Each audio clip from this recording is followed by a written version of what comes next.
Jacob Rivers never imagined his life would spiral into quiet isolation. At just 35, he had already buried the love of his life and carried the full weight of raising his 6-year-old son, Liam, alone. His days were stitched together by exhaustion, working night shifts as a security guard and picking up side gigs as a mechanic during the day. Every penny went to rent, food, and Liam's school. His only luxury was watching Liam sleep peacefully each night, knowing he was safe, even if Jacob himself was falling apart inside. That Thursday evening, the rain fell harder than usual, like the sky itself couldn't hold back. Jacob was driving home from his shift, his windshield wipers fighting to keep up.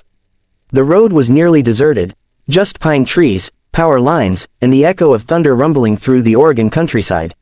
His thoughts drifted, as they often did, to his wife, her laugh, her warmth, the way she used to sing Liam to sleep. A flash of lightning cracked through the sky, illuminating something ahead on the roadside. Jacob squinted, tapping the brakes. At first, it looked like a pile of clothes, until a small movement caught his eye. It was a woman, drenched and shivering, holding a toddler tightly to her chest. He pulled over, heart pounding. He grabbed his jacket and rushed toward them. Hey, are you okay?" he asked, his voice soft, careful not to startle her. The woman flinched and shielded the child instinctively. Her face was bruised, one eye swollen.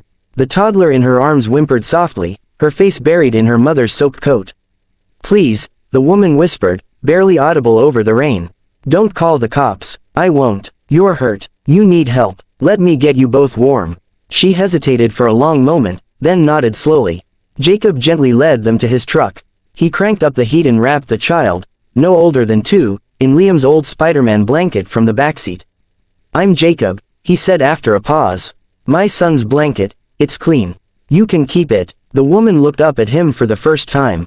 Her lips trembled, not from the cold, but from fear and fatigue. "I'm Emma, and this is my daughter, Ava." Jacob didn't ask anything else. He didn't ask why they were on the road, why she looked like she'd been in a fight, or where the father was. He just drove them to his small apartment tucked behind a gas station and an old laundromat. That night, he gave Emma clean clothes, his late wife's, and warmed up soup for her and Ava. He made up the couch and let them sleep in peace, while he stayed awake just outside their door, listening for nightmares or signs of danger. The days that followed were quiet but filled with subtle shifts. Emma rarely spoke about what had happened. She said she had left Ava's father, an angry, controlling man. She said they'd tried escaping before, but he always found them. Jacob nodded. He had no reason to doubt her. Liam, with the heart of a boy too young to understand pain, quickly took to Ava. They played with blocks, watched cartoons, and giggled over snacks on the rug. The two mothers at the school drop-off had already begun whispering about the strange woman now staying in Jacob's home, but he didn't care. For the first time in years, the house felt full, no longer haunted by grief. Emma began to come alive again. She cooked dinner one night, and another night, she gently brushed Liam's hair back when he fell asleep on the couch. Jacob couldn't deny the way his chest warmed every time she smiled at Ava, or when their hands brushed briefly while washing dishes. But underneath it all, something didn't quite sit right. Emma didn't flinch at sudden noises like most trauma survivors did. She never made any phone calls. And once, when Liam asked about Ava's favorite toy, Emma paused just a little too long before answering. Jacob chalked it up to trauma.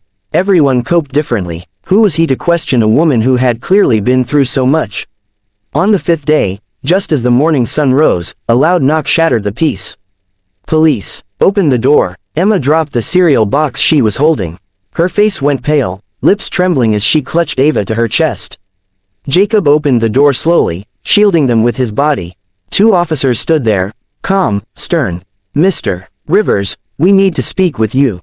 Step aside, please." Emma backed into the corner of the room, Ava crying now.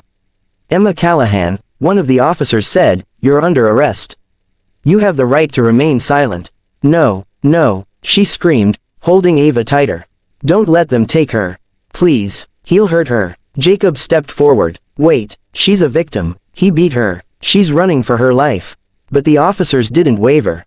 "She's not who she says she is," one said. "Her real name is Sarah Monroe. Her boyfriend, Ava's father, is a federal agent. She kidnapped her daughter 2 weeks ago and disappeared. Jacob stood in disbelief as the woman he had come to trust was handcuffed in front of him, Ava screaming for her mother. "Jacob," she cried out, eyes desperate. "He's not who they say he is. He's using his badge to hide what he really is. Please, believe me." Then she was gone. Everything inside Jacob screamed that something was wrong. The pain in her voice, the fear in her eyes, it was too real. The police said she was a liar, a fugitive, a threat. But Jacob had seen her with Ava. That wasn't a kidnapper. That was a mother protecting her child. He couldn't let it go. That night, he started digging. He looked up her real name, Sarah Monroe. He found old court documents sealed. Mysterious case closures. He searched the ex-boyfriend, Agent Brian Keller. Publicly, he was a clean-cut federal agent.